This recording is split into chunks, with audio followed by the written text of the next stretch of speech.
News Telangana news కి స్వాగతం.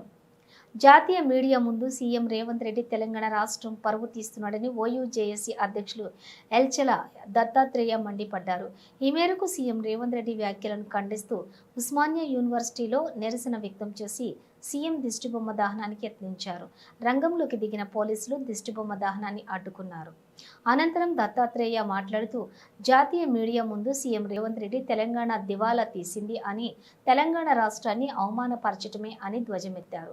తక్షణమే రేవంత్ రెడ్డి ఆయన వ్యాఖ్యలను వెనక్కి తీసుకుని తెలంగాణ రాష్ట్ర ప్రజలకు బహిరంగ క్షమాపణ చెప్పాలని డిమాండ్ చేశారు.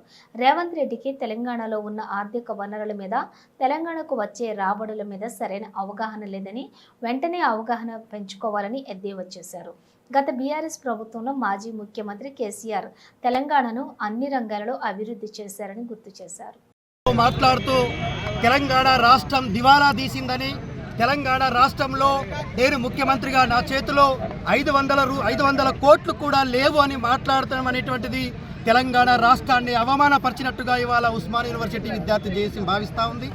ఏదైతే ముఖ్యమంత్రి గారికి తెలంగాణ రాష్ట్రంలో ఉన్నటువంటి ఆర్థిక వనరుల మీద, తెలంగాణ రాష్ట్రంలో ఉన్నటువంటి రాబడుల మీద, తెలంగాణ రాష్ట్రంలో ఉన్నటువంటి పెట్టుబడుల మీద అవగాహన లేకుండా గత దశాబ్ద కాలంలో ఏదైతే గత ముఖ్యమంత్రి కేసీఆర్ గారు తెలంగాణ రాష్ట్రాన్ని అన్ని వర్గాలలో ఇవాళ వ్యవసాయంలో కానీ, విద్యుత్ రంగంలో కానీ, విద్యారంగంలో కానీ, ఏదైతే ఐటీ రంగంలో కానీ తెలంగాణ రాష్ట్రం మొత్తాన్ని కూడా ఉన్నత స్థానంలో నిలబెడితే, ఇవాళ ఏదైతే రేవంత్ రెడ్డి గారు ముఖ్యమంత్రి అయిన తర్వాత సంవత్సరాల కాలంలో ఇవాళ తెలంగాణ రాష్ట్రంలో రెండోసారి బడ్జెట్ ప్రవేశపెట్టబోతా ఉన్నాడు.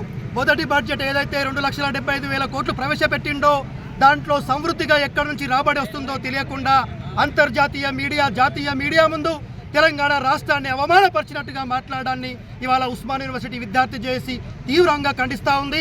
ముఖ్యమంత్రి గారు, మీకు రాష్ట్రంలో ఉన్నటువంటి ఆర్థిక వనరుల మీద అవగాహన లేకపోతే తెలంగాణ రాష్ట్రంలో ఉన్నటువంటి ఆర్థిక నిపుణులతో క్లాసులు చెప్పించుకోవాల్సిన అవసరం ఉంది. తెలంగాణ రాష్ట్రంలో ఉన్నటువంటి పెట్టుబడుల పైన అవగాహన పెంచుకోవాల్సిన అవసరం ఉంది.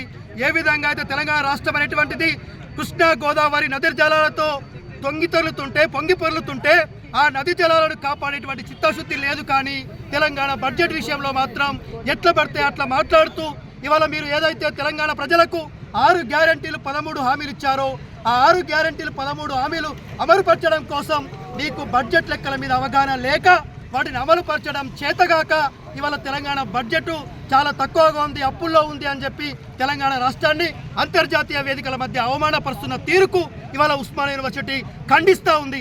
ముఖ్యమంత్రి గారు, మీరు అవగాహన పెంచుకోండి. మీరు ఇచ్చినటువంటి 6 గ్యారంటీలు అమలుపరచాలంటే మీరు ఢిల్లీకి కడుతున్నటువంటి కప్పం కంటే ఈ 6 గ్యారంటీలు అమలుపరచడం పెద్ద లెక్క కాదు. కానీ మీకున్నటువంటి తలకు మించిన భారం ఏదైతే ఢిల్లీకి కప్పం కట్టడం కావచ్చు, మీ పార్టీలో ఉన్నటువంటి నాయకుల మధ్య సమన్వయం లోపం వల్ల తెలంగాణ రాష్ట్రం ఇవాళ కుక్కలు చింపిన ఇస్తరాకుగా మారుతా ఉంది.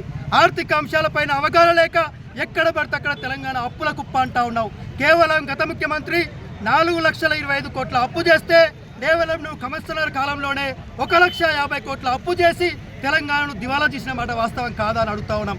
ఒక నెలలో తెలంగాణ రాష్ట్రానికి 18,000 కోట్ల ఆదాయం వస్తే నువ్వు ఇచ్చినటువంటి అప్పులు 6 గ్యారంటీలు అమలు పరచడానికి కేవలం 6,000 కోట్లు మాత్రమే ఖర్చు అయితే ఇంకా 12,000 కోట్ల అమలు పరచడం విషయంలో నీకు ప్రణాళిక లేక, ఆర్థిక ప్రణాళిక లేక ఇవాళ తెలంగాణ రాష్ట్రాన్ని, తెలంగాణలో ఉన్నటువంటి ఉద్యమకారుల త్యాగాలని, అమరవీరుల త్యాగాలని, డెవలప్మెంట్ అనేటువంటి తెలంగాణ యొక్క అభివృద్ధిని అంతర్జాతీయ మీడియా ముందర, జాతీయ మీడియాల ముందర ఏదైతే చులకనగా చేసి మాట్లాడుతూ ఉన్నావో బేషరతుగా ఈ తెలంగాణ రాష్ట్ర ప్రజలకు, తెలంగాణ సమాజానికి క్షమాపణ చెప్పాలని ఓయూజేఏసీగా డిమాండ్ చేస్తూ ఉన్నాం. నా పేరు డాక్టర్ ఎల్చెల దత్తాత్రేయ, ఓయూజేఏసీ అధ్యక్షుడిగా కొనసాగుతా ఉన్నాను. ఖబర్దార్ ముఖ్యమంత్రి రేవంత్ రెడ్డి.